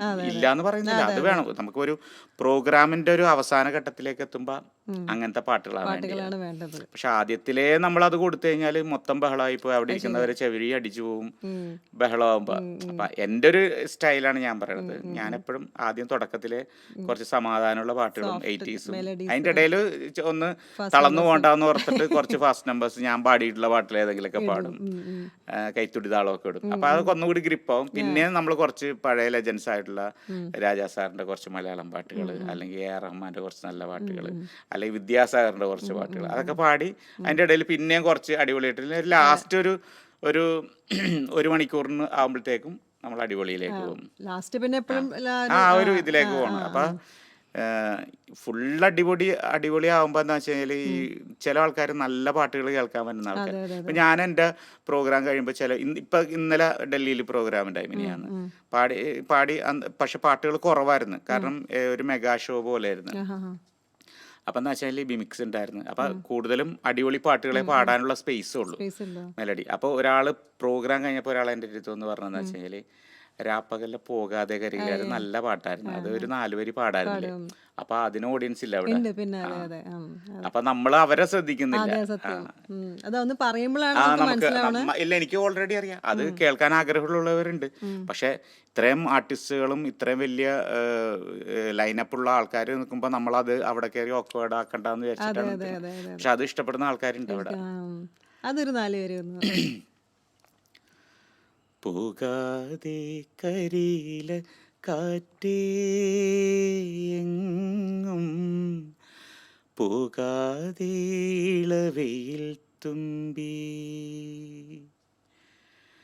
പോകാതെ നമ്പല കിളിയേ ദൂരെ പോകാതെ ആലിലക്കുരുവി. അപ്പൊ ഇത് അതാ ഞാൻ പറഞ്ഞ ഇപ്പൊ അടിപൊളി പാട്ടുകൾ അതെ, പാടുന്നതിന്റെ ഇടയിൽ അതിന്റെ കൂടെ ഇത് കേൾക്കുമ്പോൾ ഇങ്ങനെ നല്ല അല്ല സുഖമാണ് അടിപൊളി പാട്ടുകൾ ശരിക്കും പറഞ്ഞാൽ. എന്നുള്ള രീതിയിൽ ബ്രാൻഡ് ചെയ്യപ്പെടുന്ന സമയത്താണ് ഇങ്ങനെ ഒരു പാട്ട് എനിക്ക് അതെ അതെ കിട്ടിയത്. അതെ അതെ അതെ. അപ്പൊ അത് അല്ല അപ്പൊ അതിന് ജനങ്ങൾക്ക് മനസ്സിലായി അഫ്സൽ എന്നുള്ള സിംഗർ അടിപൊളി മാത്രമല്ല ഇതും പാടാൻ പറ്റും എന്നുള്ള ഒരു സത്യം. അപ്പൊ അതുകൊണ്ട് തന്നെ പ്രോഗ്രാംസിനാണെങ്കിലും ആൾക്കാർ കുറെ നല്ല പാട്ടുകൾ 80s-ലെയും 90s-ലെയൊക്കെ പാട്ടുകൾ നമ്മളടുത്ത് നിന്ന് എക്സ്പെക്ട് ചെയ്യാറുണ്ട്. അതെ അതെ. അപ്പൊ അതും കൊടുക്കാറുണ്ട്. ഡൽഹി എന്ന് പറയുമ്പോൾ എനിക്ക് തോന്നുന്നു അഫ്സൽക്കൊക്കെ കൂടുതൽ ഷാറുഖ് ഖാന്റെ അല്ലെങ്കിൽ ഹിന്ദി സോങ്സിനോട് ഇല്ല ഹിന്ദി അല്ല അവിടെ മലയാളികളുടെ പ്രോഗ്രാം ആയിരുന്നു. അപ്പൊ അവർക്ക് മലയാളം മതി. മതി. ഹിന്ദി അവര് വേറെ പാട്ടുകാർ ഹിന്ദിക്കാർ പറഞ്ഞ് കേൾക്കണ്ടല്ലോ. നമ്മളെ വിളിക്കണ മലയാളം പാട്ടുകൾ കേൾക്കാനാണ്. അതെ അതെ. ഇപ്പൊ ഞാനിപ്പോ ഹിന്ദി പ്രോഗ്രാം ചർച്ചിന്റെ പ്രോഗ്രാം അവിടെ പോയപ്പോ കംപ്ലീറ്റ് മലയാളികളാണ്. അത് ശരിയാ. അവർക്ക് മലയാളം കേട്ടാൽ മതി. ഹിന്ദി പ്രോഗ്രാം അല്ല അത് ശരിക്കും. അപ്പൊ അവിടെ ഒരു ആൾക്കാരെന്ന് പറയണത് പ്രായമുള്ള ആൾക്കാർ തൊട്ടുണ്ട്. അതെ അതെ. അപ്പൊ അവർക്ക് ഈ പറഞ്ഞ ഒരു പുതിയ അടിപൊളി പാട്ടല്ല അവർക്ക് വേണ്ടി. അവർക്ക് ആ കാലഘട്ടത്തിൽ അവരുടെ പാട്ടുകളും ഒക്കെ വേണം. 80s 90s 90s ഒക്കെ വേണം. പാട്ടുകളാണ്. അപ്പൊ അതും കൊടുത്ത് പിന്നെ നമ്മൾ പാടിയ പാട്ടുകൾ കൊടുത്ത് ഹിന്ദി ഒന്നുമില്ല. ഹിന്ദി ഒരു പാട്ടേറ്റോ ഞാൻ പാടിയുള്ളൂ. അത് ഒരു പല്ലവേ മാത്രമേ പാടിയുള്ളൂ. ശരിയാ ശരിയാ. കാരണം മലയാളി ഓഡിയൻസ് അതും ഈ പറഞ്ഞ ഒരു ഹിന്ദി നമ്മുടെ മലയാളികൾ മാത്രമാണ് ഹിന്ദിയും തമിഴ് പാട്ടുകളും കേൾക്കുന്നത്. കേൾക്കുന്നുള്ളൂ. ഇപ്പൊ നമ്മളൊരു തമിഴന്മാരുടെ പരിപാടിക്ക് പോയി കഴിഞ്ഞാൽ അവര് മലയാളം പാടൂല ഹിന്ദിയും പാടൂല സത്യം. അല്ലെ. അപ്പൊ മലയാളികൾ ഇപ്പൊ ആ ഒരു അവസ്ഥയിലേക്ക് എത്തി. കാരണം എന്താ വെച്ചാൽ മലയാളികൾക്ക് തന്നെ ഇഷ്ടംപോലെ പാട്ടുകളില്ല, നമുക്ക് പാട്ടുകളുണ്ട്. പക്ഷെ എങ്കിലും നമ്മുടെ ആൾക്കാർ ഡിഫറെന്റ് മ്യൂസിക് കേൾക്കുന്നുണ്ട്. അത് നമുക്ക് ചെയ്യാൻ പറ്റും. അതെ. അപ്പൊ ഹിന്ദി സോങ് ഒരെണ്ണം പാടി, പിന്നെ എല്ലാം മലയാളം പാട്ടുകളാണ് പാടി. ഞാൻ പാടിയ പാട്ടുകളും പിന്നെ കുറച്ച് 80s-ലെ പാട്ടുകളും അങ്ങനെയൊക്കെ. അപ്പൊ അതും കാരണം കുറച്ച് ഏജ് ആയിട്ടുള്ള കുറെ ഒരു 40 വർഷമായിട്ട് ഡൽഹിയിൽ സെറ്റിൽ ചെയ്ത ആൾക്കാരുണ്ട്. അപ്പൊ അവരുടെ ഒരു ഏജ് നമുക്ക് അറിയാൻ പറ്റില്ല. അപ്പൊ അവർ ഉദ്ദേശിക്കുന്ന ഇപ്പോഴത്തെ ട്രെൻഡ് പാട്ടല്ല. ഒരിക്കലും അല്ല. അപ്പൊ അവർക്ക് ആ പാട്ടുകളായിരിക്കും അവരുടെ കാലഘട്ടത്തിലുള്ള പാട്ടുകൾ. അപ്പൊ അതും കൊടുക്കും നമ്മൾ. അപ്പൊ എല്ലാം ആ സ്റ്റൈലിലുള്ള രീതിയിൽ ഷോസ് അങ്ങനെയാണ് കൊണ്ടുപോകേണ്ടത്. ഷോസ് പറയുമ്പോ US അവിടെയൊക്കെ US, യൂറോപ്പ്, പിന്നെ ആഫ്രിക്കൻ കൺട്രീസ്, ഓസ്ട്രേലിയ. എനിക്ക് തോന്നുന്നു എല്ലാ സ്ഥലത്തും ക്ലൈമറ്റിന് ഭയങ്കര ഒരു വ്യത്യാസങ്ങൾ ഉണ്ടാവും. പക്ഷെ അതനുസരിച്ച് നമ്മൾ അത്രയും പ്രിക്കോഷൻ എടുത്ത് ത്രോട്ട് എത്രയും സേഫ് ആക്കി വെച്ചിട്ട് നമ്മൾ പോണത് ഇതിനു വേണ്ടിയല്ല, പ്രോഗ്രാമിന് വേണ്ടിയല്ല. അപ്പൊ അതിന് മുൻഗണന കൊടുത്തുകൊണ്ടാണ് ഞാൻ പോകാറ്. ചിലവർക്ക് കുറച്ചും കൂടി ഈസി ആയിരിക്കും, ചിലർക്ക് അത് ചില ആൾക്കാർക്ക് അത് കുഴപ്പമുണ്ടാവില്ല. ചിലർക്ക് അത് കുറെ കൂടി അവര് ഈ പറഞ്ഞ ഈസി ആയിട്ട് കാര്യങ്ങൾ. എനിക്കും അങ്ങനെ പ്രശ്നങ്ങളൊന്നുമില്ല. എന്നാലും നമ്മള് നമ്മൾ എന്തിനാണ് പോയേക്കണത് അതിന് ഒരു ഇമ്പോർട്ടൻസ് കൊടുക്കുക. അതാണ് ഞാൻ ചെയ്യാറ്. ഈ ആദ്യ കാലഘട്ടങ്ങളിൽ ഗാനമേളയ്ക്ക് പോകുമ്പോൾ എനിക്ക് തോന്നുന്നു ഒരുപാട് എക്സ്പീരിയൻസസ് ഉണ്ടാവാൻ ചാൻസ് ഉണ്ട്. കാരണം നമ്മൾ നിങ്ങളുടെ ആ ഗ്യാങ്ങിന്റെ കൂടെ ഫസ്റ്റ് പോയ ഒരു കുറെ എക്സ്പീരിയൻസ് അത് പറഞ്ഞാൽ തീരൂല. അതുകൊണ്ട് പറയാണ്ടിരിക്കുന്നതല്ല. കുറെ നല്ല അനുഭവങ്ങളും നല്ല അനുഭവങ്ങളുണ്ട്, ചീത്ത അനുഭവങ്ങളുണ്ട്. നിങ്ങളുടെ ഒരു സമയത്ത് പുതിയ കുറച്ച് ഗായകർ ഒരുമിച്ചാണ്. അല്ല, അതിനു മുമ്പേ ഞാൻ ഗാനമേളകൾക്ക്, അതായത് ഇപ്പൊ സിനിമയെ പാടിയിട്ടല്ല, അതിനു മുമ്പുള്ള കാലഘട്ടങ്ങളിലൊക്കെ നല്ല അനുഭവങ്ങളൊക്കെ ഉണ്ടായിട്ടുണ്ട്. അപ്പൊ അതൊക്കെ ഓർമ്മയിൽ നിൽക്കുന്നതെന്ന് പറഞ്ഞാൽ ഇപ്പൊ കുറെയൊക്കെ ഈ കാലഘട്ടത്തിൽ പാടിയതൊന്നും ഓർമ്മയില്ല അങ്ങനത്തെ. പക്ഷേ നമ്മളെ പക്ഷെ സ്ട്രഗിൾ ചെയ്യുന്ന സമയത്ത് കുറെ നല്ല അനുഭവങ്ങൾ ഉണ്ടായിട്ടുണ്ട്. അതായത് പാടി തുടങ്ങിയ കാലഘട്ടങ്ങളില് അപ്പൊ അതൊക്കെ കുറെ നല്ല അനുഭവങ്ങൾ ഉണ്ടായിട്ടുണ്ട്. കുറെ യാത്രകൾ ഉണ്ടായിട്ടുണ്ട്. അന്നൊക്കെ നമ്മള് ഇന്നത്തെ പോലെ ഭയങ്കര സൗകര്യമുള്ള യാത്രകളൊന്നുമല്ല. ബസ്സിലും ട്രാൻസ്പോർട്ട് ബസ്സിലും ചിലപ്പോ ലോറിക്ക് കൈ കാണിച്ച് അങ്ങനെയൊക്കെയുള്ള അവസരങ്ങളൊക്കെ ഉണ്ടായിട്ടുണ്ട്, അവസ്ഥകൾ. അത് പക്ഷെ അന്ന് നമ്മളതൊരു ബുദ്ധിമുട്ടായിട്ടൊന്നും നമുക്ക് തോന്നിയിട്ടേ ഇല്ല. നമ്മളത് എൻജോയ് ചെയ്താണ് നമ്മൾ പോണത്. നമ്മുടെ മെയിൻ ഒരു എയിം എന്നുള്ളത് മ്യൂസിക്കാണ്. അവിടെ എത്തുക തടസ്സങ്ങളല്ല. ഏത് വിധേന ഇവിടെ എത്തി ജനങ്ങളുടെ മുമ്പിൽ പാടുക, പെർഫോം ചെയ്യുക എന്നുള്ളതാണ് നമ്മൾ നോക്കിയത്. അപ്പൊ അങ്ങനെ കുറെ നല്ല നല്ല അനുഭവങ്ങളും കഷ്ടതകളേറിയ അനുഭവങ്ങളും പിന്നെ ഈ പറഞ്ഞ പോലെ നല്ല നല്ല സന്തോഷം തോന്നുന്ന അവസരങ്ങള് അങ്ങനെയൊക്കെ ഉണ്ടായിട്ടുണ്ട്. അങ്ങനെ അതൊക്കെ ലൈഫിൽ കുറേ നല്ല നല്ല ഓർമ്മകളുണ്ട്. അത് പറയണെങ്കിൽ കുറേ ഉണ്ട് കുറേ ഉണ്ട്. കാര്യങ്ങൾ. ഒമാനിൽ പോയ സമയത്താണോ അത് അങ്ങനെ എന്തോ ഒരു എക്സ്പീരിയൻസിൻ്റെ എവിടെയോ ഞാൻ കേട്ടിരുന്നു. രഞ്ജിനി ജോസും അവരൊക്കെ കൂടെ ഉള്ള പോയ സമയത്ത് ബുറൈമി എന്നുള്ള എന്തോ ഒരു സംഭവം. ആ അത് ഇങ്ങനെ അത് അങ്ങനെ അങ്ങനെ അതൊക്കെ ഇങ്ങനെ കോമൺ ആയിട്ടുള്ള കുറെ കോമഡികൾ. ഈ ബുറൈമി എന്നുള്ള സ്ഥലം ഒമാനിലാണോ UAE-യിലാണോ എന്നുള്ള സംശയമാണ്.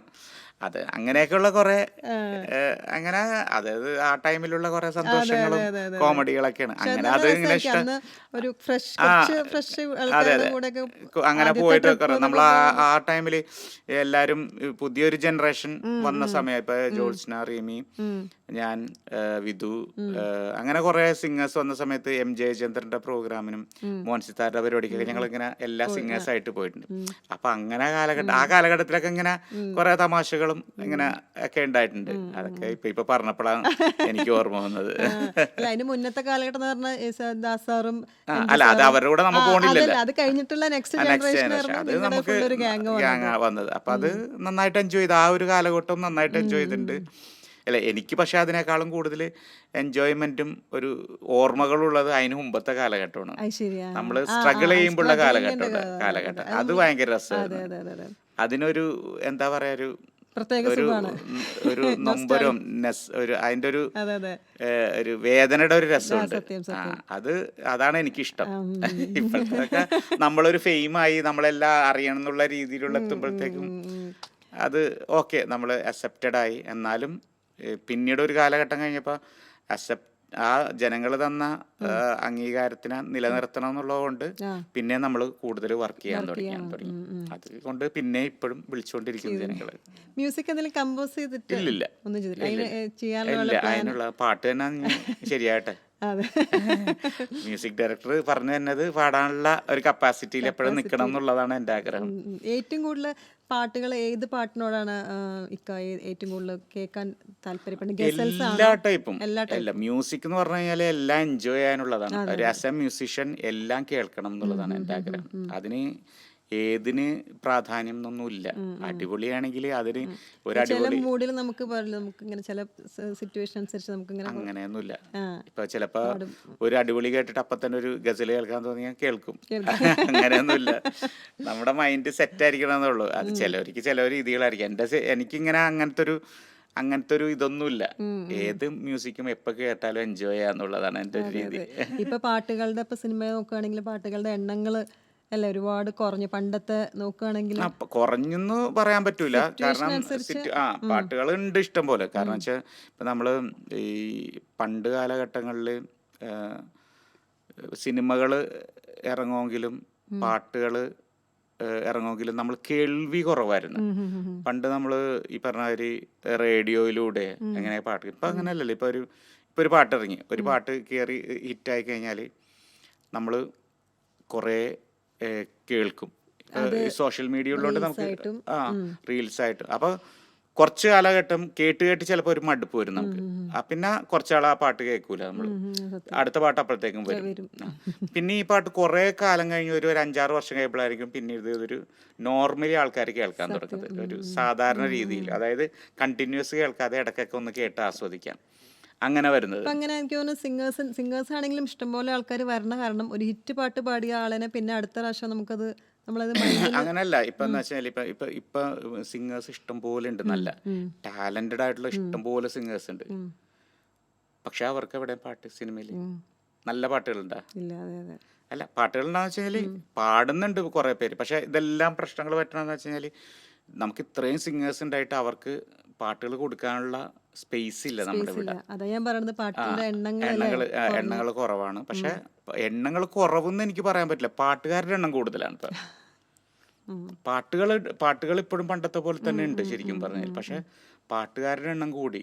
പണ്ടൊരു സിനിമ എടുത്ത് നോക്കുകയാണെങ്കിൽ 5-6 പാട്ടുകൾ ഇപ്പോഴും ചില സിനിമകളിലൊക്കെ 5-6 പാട്ടുകളൊക്കെ തന്നെ ഉണ്ട്. പക്ഷെ പാട്ടുകാർ കൂടിയപ്പോ എന്താ വെച്ച് കഴിഞ്ഞാല് നമുക്ക് എല്ലാവരും അക്കോമഡേറ്റ് ചെയ്യാൻ പറ്റില്ല. പിന്നെ അല്ലെങ്കിൽ പിന്നെ സിനിമ അല്ലാതെ വേറൊരു മ്യൂസിക് മേഖല ഉണ്ടാവണം നമുക്ക്. പക്ഷെ അതിലേക്ക് നമ്മുടെ ഇവിടെ എത്തിയിട്ടില്ല. അത് നോർത്ത് ഇന്ത്യയിലൊക്കെ സോഷ്യൽ മീഡിയ ഇപ്പൊ നമ്മൾ മ്യൂസിക്കലി അങ്ങനെ വലിയ ഇതിൽ. പക്ഷെ ഇപ്പൊ നമ്മൾ നോർത്ത് ഇന്ത്യയിലൊക്കെ പോയി കഴിഞ്ഞു കഴിഞ്ഞാല് ഇപ്പൊ സിനിമാ സംഗീതം അല്ലാതെ ഗസൽസ് ഉണ്ട്, പിന്നെ സെമി ക്ലാസിക്കൽ, ഇതിനൊക്കെ പ്രാധാന്യം ഉണ്ട് അവർക്ക് ഓരോരുത്തർക്കും.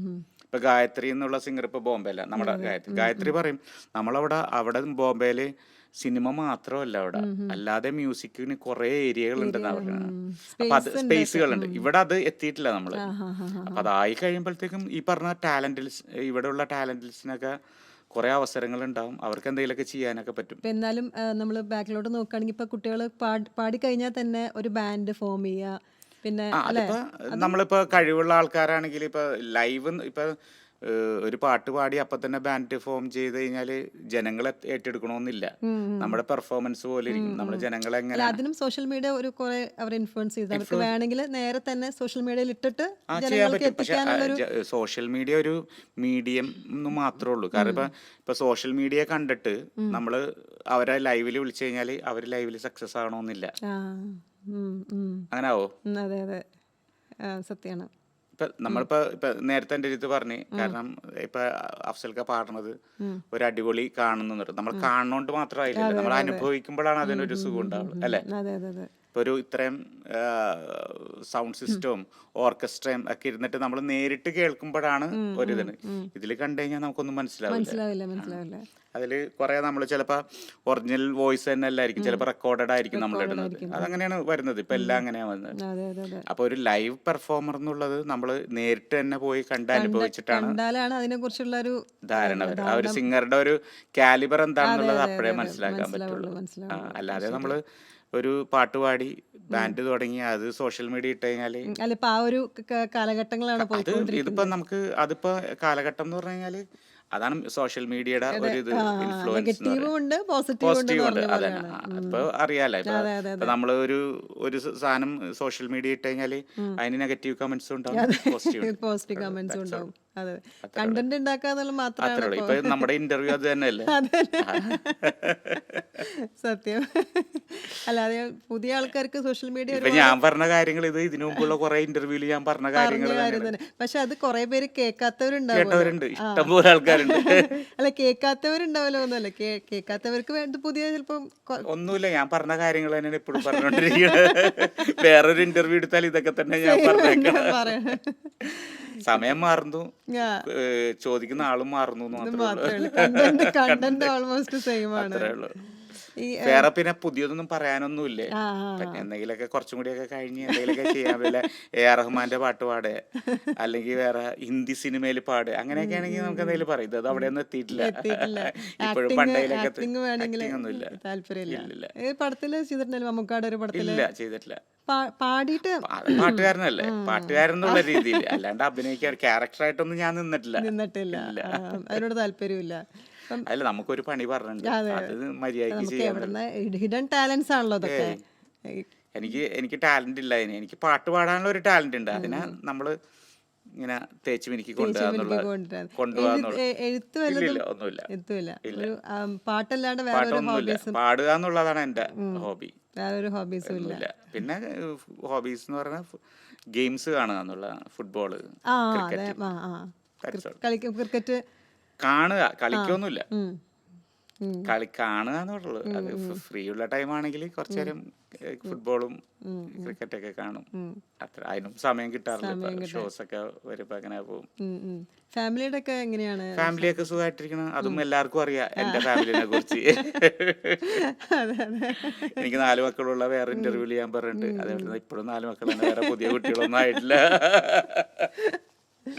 വീട്ടിലെ ഏറ്റവും ചെറിയ ഞാൻ 10ാമത്തെ. അപ്പൊ അത്രയും എന്താ പറയാ, എല്ലാവരുടെയും ലാളനെയും ഇല്ലില്ല, അതും വെറുതെ ഇല്ലില്ല, ഒന്നും കിട്ടിയിട്ടില്ല. അതെന്താണ് ശരിക്കും പറഞ്ഞാൽ അത് അങ്ങനെ, അത് ഒരു അങ്ങനെയൊന്നുമില്ല. അത് ഇപ്പൊ എന്റെ ഫാമിലിയില് ഞാൻ വീട്ടിലെ ഏറ്റവും കഷ്ടപ്പെട്ട ഒരു വ്യക്തിയാണ്.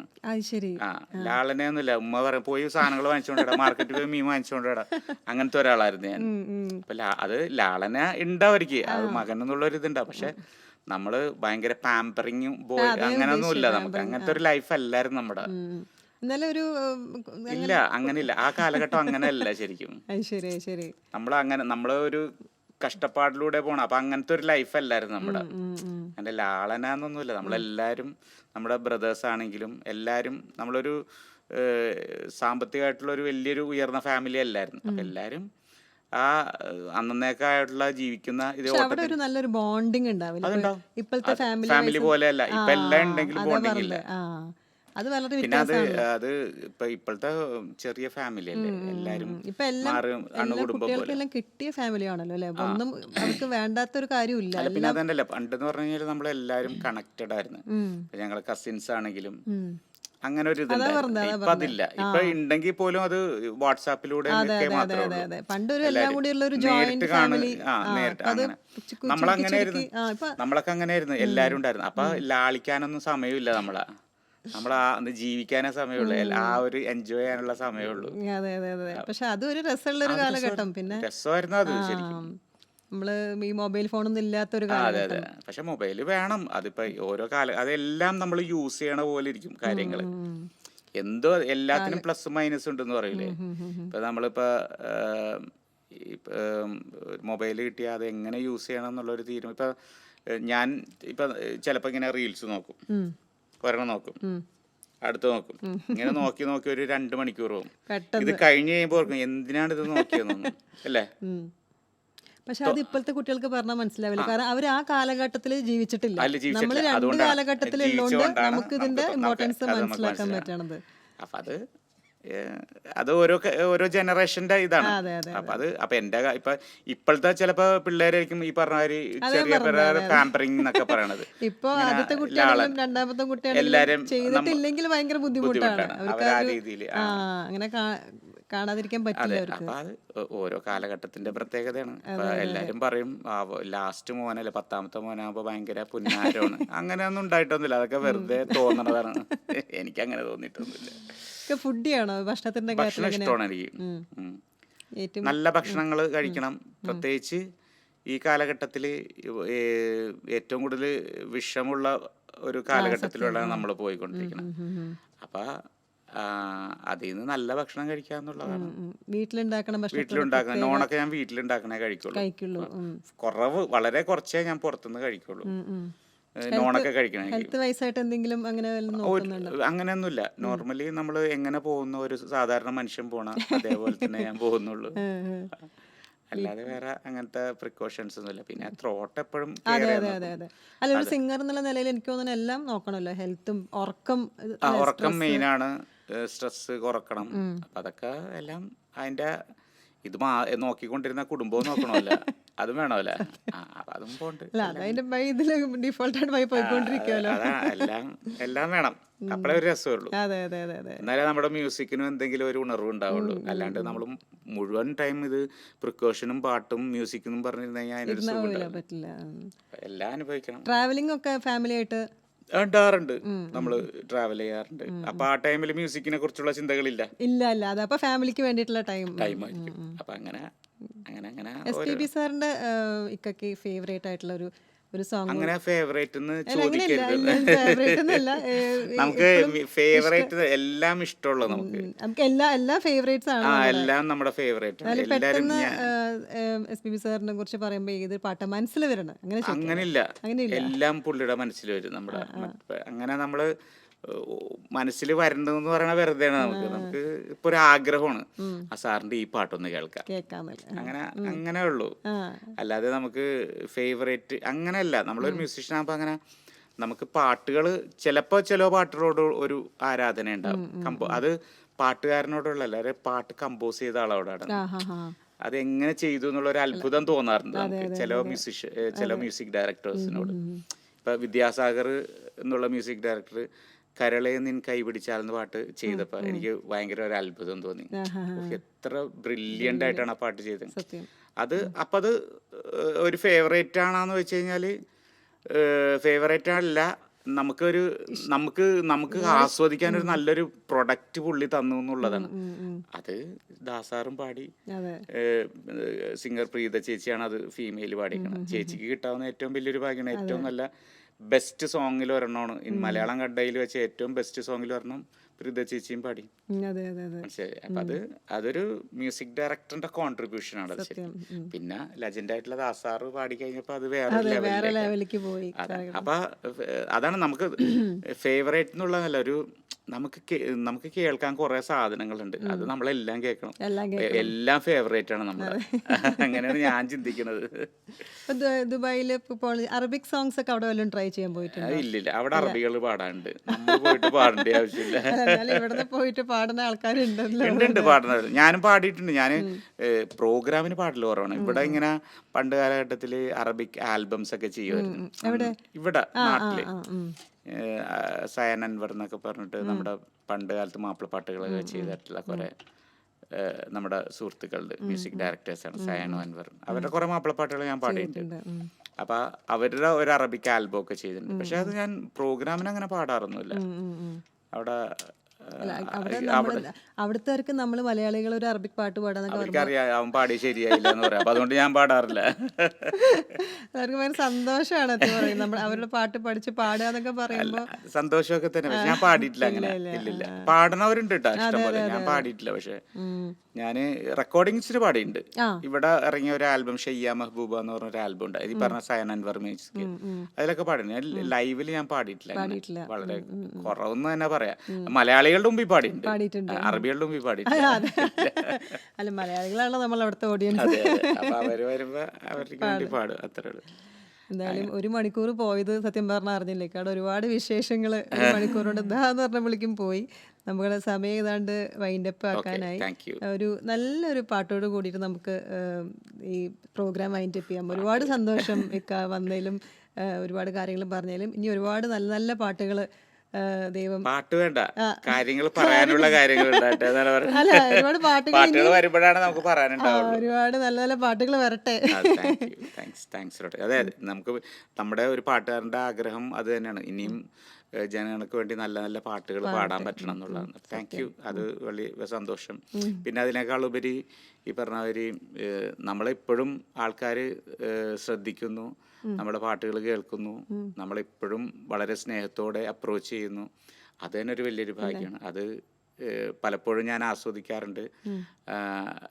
പലരും വന്ന് സംസാരിക്കുമ്പോഴൊക്കെ ഇപ്പം ഈ ഇൻ്റർവ്യൂ കാണുന്ന കുറേ പേര് ചിലപ്പോൾ എന്നെ നേരിട്ട് കണ്ട് വന്ന് സന്തോഷങ്ങൾ പങ്കിട്ടിട്ടുണ്ടാവും. അപ്പോൾ അതൊക്കെ തിരിച്ചും വളരെ സന്തോഷത്തോടുകൂടി തന്നെ ഞാൻ ഏറ്റെടുത്തിട്ടുള്ളത്. അപ്പം അത് ഇനിയും തുടർന്നും ഉണ്ടാകും എന്നുള്ള ഒരു പ്രതീക്ഷയോടുകൂടിയാണ് മുന്നോട്ട് പോകുന്നത്. നമ്മളൊരു കലാകാരൻ എന്നുള്ളത് ഒരു പബ്ലിക്കിൻ്റെ പ്രൊഡക്റ്റാണ് നമ്മളൊക്കെ. അപ്പം അതിന് നമ്മൾ അവർക്ക് വേണ്ടി വർക്ക് ചെയ്യുക എന്നുള്ളത് നമ്മുടെ കൂടി ഒരു ബാധ്യതയാണ്. അത് ഉണ്ടാവും, ആരോഗ്യമുള്ളിടത്തോളം കാലം അതങ്ങനെ തന്നെ പോകുന്നുള്ളതാണ് വിശ്വാസം. അതെ അതെ അതെ, എല്ലാം നന്നായി വരട്ടെ. ഒരു നല്ല ഒരു പാട്ടോട് കൂടി നമുക്കിത് വൈൻഡപ്പ് ചെയ്യാം. SPB സാറിൻ്റെ ഒരു പാട്ട്. പച്ചമലപ്പൂവ് നീ ഉച്ചിമലത്തേന് കുത്തങ്കൊറേത് നീ നന്ദവനത്തേര് അഴകേ പൊന്നമണി സിരിച്ച വെള്ളിമണി കിളിയെ കണ്ണുറങ്ക് ദൂരി ദൂരി പച്ചമലപ്പൂവ് നീ ഉച്ചിമലത്തേന് കുത്തങ്കൊറേത് നീ നന്ദവനത്തേര്. Thank you.